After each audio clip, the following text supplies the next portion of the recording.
يا رب رحمتك العظمى التي وسعت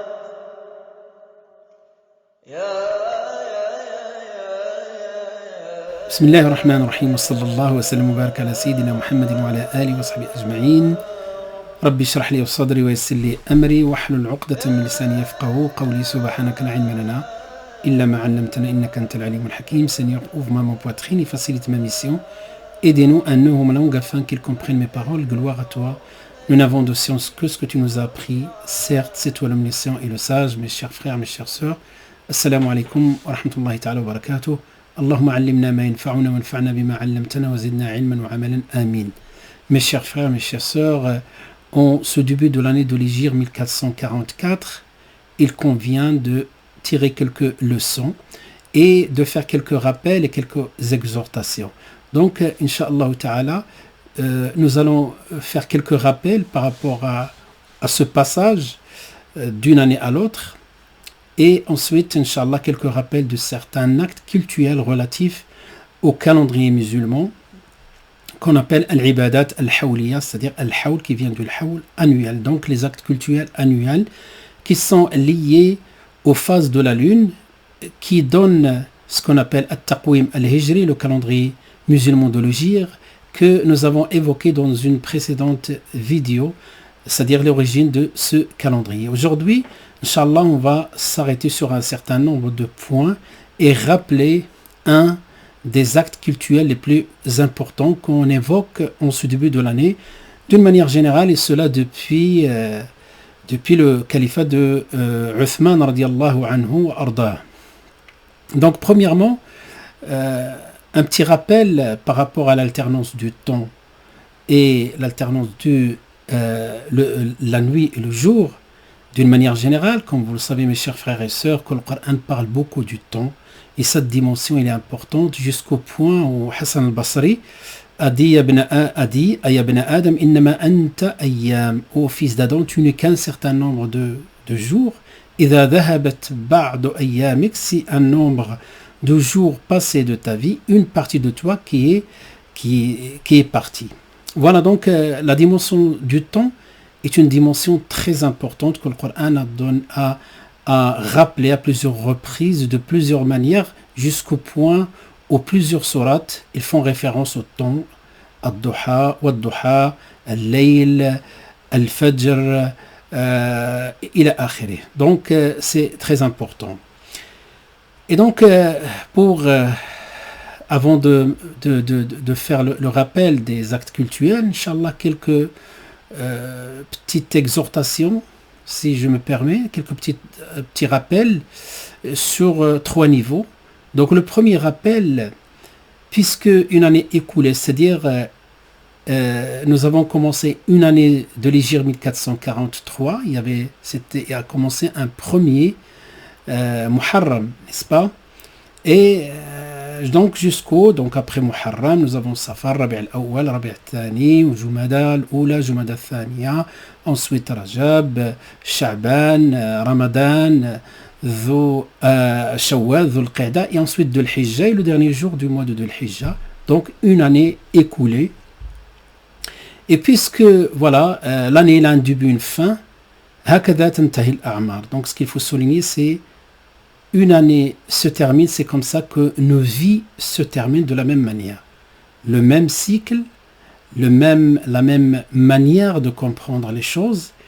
Et si nous avons cette conviction, cette croyance, cela implique qu'il faut tirer bénéfice de cette vie-là et qu'il soit une vie qui prépare, qui nous aide à préparer notre place dans l'au-delà. C'est pour cela le prophète sallallahu alayhi wa sallam toujours rappelle par rapport au temps et autres occasions dans lesquelles on a une largesse qu'il faut tirer bénéfice de ces choses-là.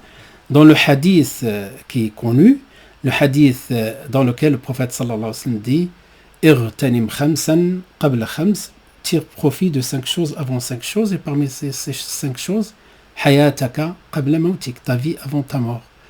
Et ensuite une partie de ta vie qui est très importante, shababaka qabla haramik, ta jeunesse avant ta mort. Et donc voilà, as-sana intahat, une année écoulée, hakadha tantahi al-a'mar. Une année c'est terminé, c'est comme ça que les vies se terminent. Ça c'est la première leçon. La deuxième leçon, il convient de, lorsqu'on finit un cycle, une période, comme une année, de faire le bilan. C'est ce qu'on appelle dans le jargon de nos savants, al-muhasaba. Donc faire l'examen de conscience, ce qu'on appelle l'examen de conscience. Donc une année écoulée, se poser la question comme si on fait le bilan comptable, on fait la comptabilité par rapport à l'année et on tire les leçons. Exactement de la même manière, notre vie, une année écoulée, faire un bilan, faire ce qu'on appelle l'examen de conscience, ce qu'on appelle al-muhasaba, comme Omar ibn al-Khattab radiallahu anhu le faisait et disait: Hasibu anfusakum qabla an tuhasabu. Faites votre propre examen avant que vous soyez examiné. Hasibu anfusakum qabla an tuhasabu. Wazinu a'malakum. Zinu, c'est-à-dire al-wazn, évaluer vos actes avant qu'ils soient évalués pour vous ou contre vous. Donc c'est très important de faire ce bilan-là et de voir ce qui convient, ce qui ne convient pas, et sortir avec un certain nombre de résolutions et toujours aller vers la perfection. Troisième leçon qu'il faut tirer aussi de cette année écoulée, c'est que les années qui passent, généralement, on va dire, font partie du passé, autrement de l'histoire. D'où l'importance de l'histoire, c'est la troisième exhortation, le troisième rappel, l'importance de l'histoire. Parce que l'histoire, c'est notre mémoire.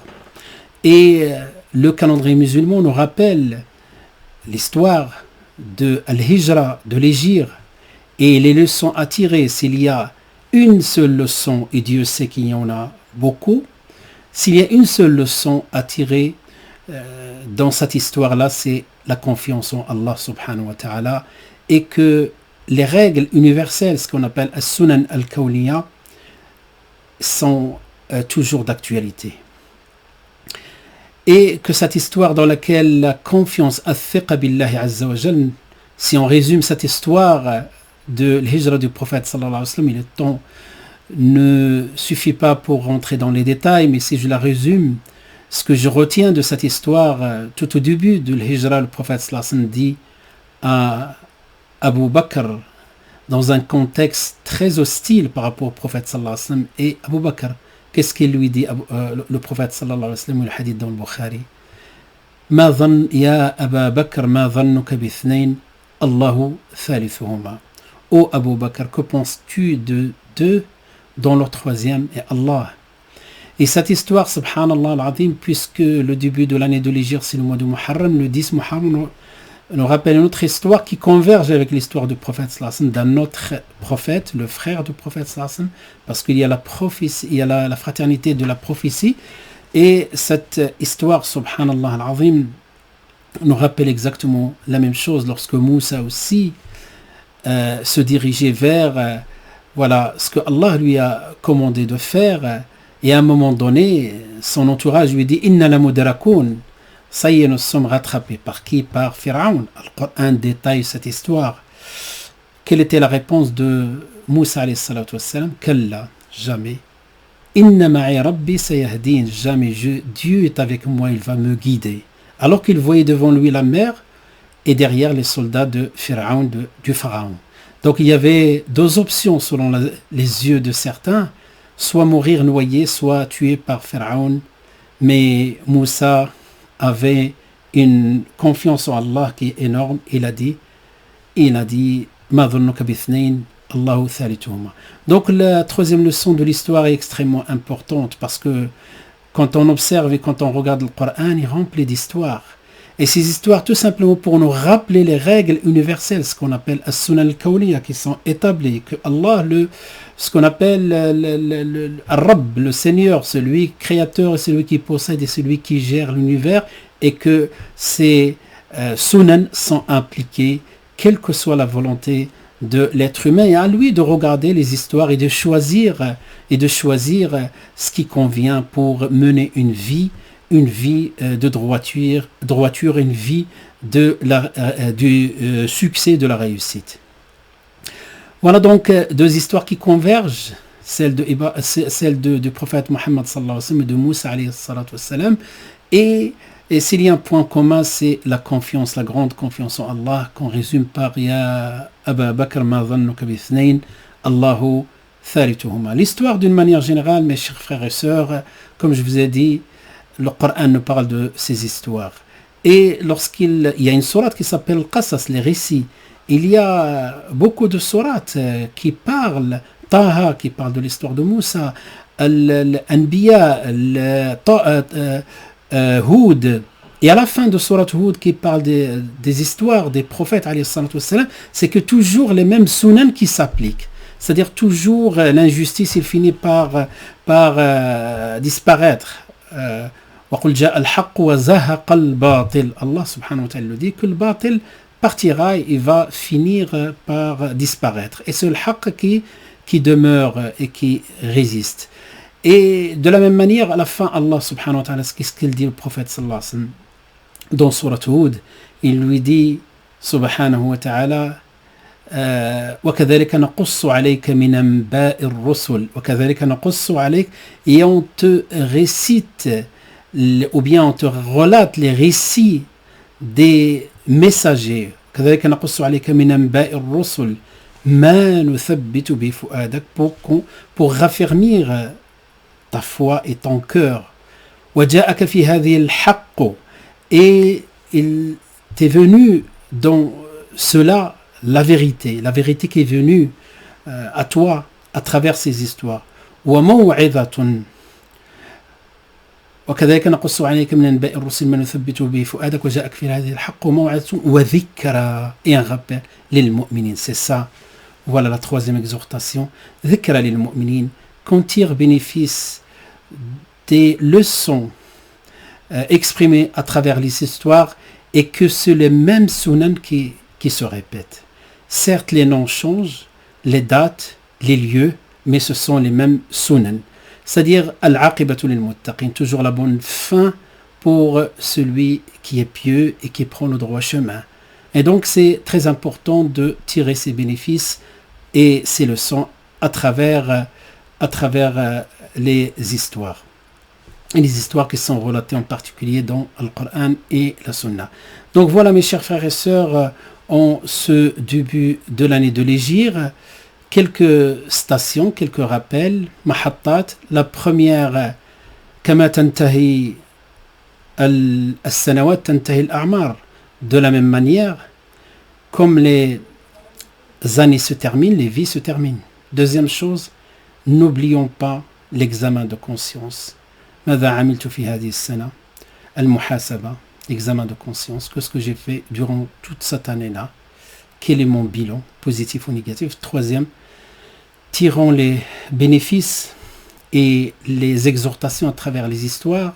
Et si quelqu'un vit une épreuve, il regarde des épreuves qui ont vécu les prophètes alayhi salatu wassalam et comment les choses se sont terminées. هذا وصلى الله وسلم وبارك على سيدنا محمد وعلى آله وصحبه أجمعين. Et Inch'Allah ta'ala, je vous parlerai la prochaine fois, Inch'Allah, d'un acte cultuel qui est lié au début de l'année de l'Hégire. Wa sallallahu wa sallam ala sayyidina Muhammadin wa ala alihi wa sahbihi ajma'in. Wassalamu alaikum wa rahmatullahi ta'ala wa barakatuh.